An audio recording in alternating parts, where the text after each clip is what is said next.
ஒரு சிறுவனுக்கு வாழைப்பழம் ஒன்று கிடைத்தது. தெரிந்தவர் அவனுக்கு அளித்து சாப்பிடு என்று கொடுத்தார். சிறுவன் பழத்தை வாங்கி கொண்டான். பழத்தை தொட்டு பார்த்ததுமே சற்று கொலகொலவென்று இருந்ததால் அதை அவன் சாப்பிட விரும்பவில்லை.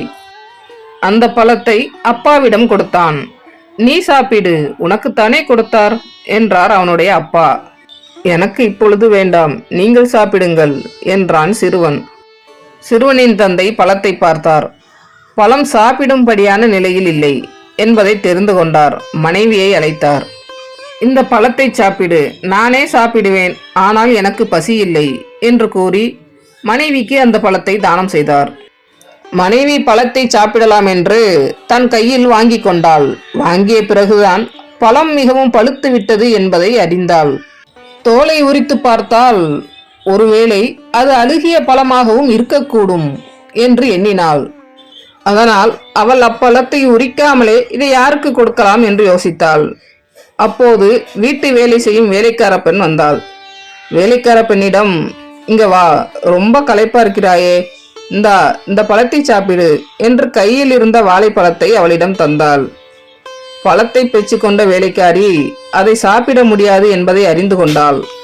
எஜமானி கொடுத்ததை வேண்டாம் என்று சொல்ல தயக்கமாக இருந்ததால் கொடுத்ததை வாங்கி கொண்டாள்.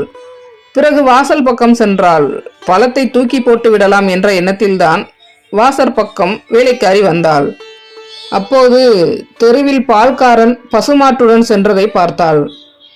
அழுகிய பழத்தை தின்ன முடியாமல் தூக்கி போடுவதை விடவும் பசுவுக்கு அளித்தால் புண்ணியம் கிடைக்குமே என்று நினைத்தாள்.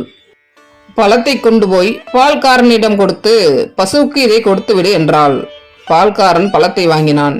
ஏம்மா, அழுகிய இந்த பழத்தை சாப்பிட்டால் பசுவுக்கு ஒத்துக்கொள்ளாது என்று கூறி குப்பை தொட்டியில் விட்டெறிந்தான். பழம் நல்ல நிலையில் இருந்தால் சிறுவனை அதை சாப்பிட்டிருப்பான்.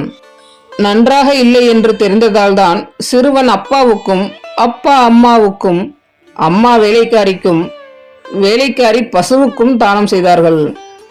தனக்கு தேவையற்றது என்று நினைப்பதை, தனக்கு உதவாது என்று தோன்றியதை, கெட்டுப்போனதை பிறருக்கு கொடுப்பதற்கு பெயர் தானம் அல்ல, உதவியும் அல்ல. அது உங்கள் மீதான மதிப்பை குறைக்கும். உங்கள் மேல் ஒரு வன்மத்தை அது உருவாக்கும். சிலர் தர்மம் கெட்டு வர்றவங்களுக்கு கெட்டு போன சாப்பாட்டா கொடுப்பாங்க. தயவு செஞ்சு அப்படி கொடுக்காதீங்க. நன்றி.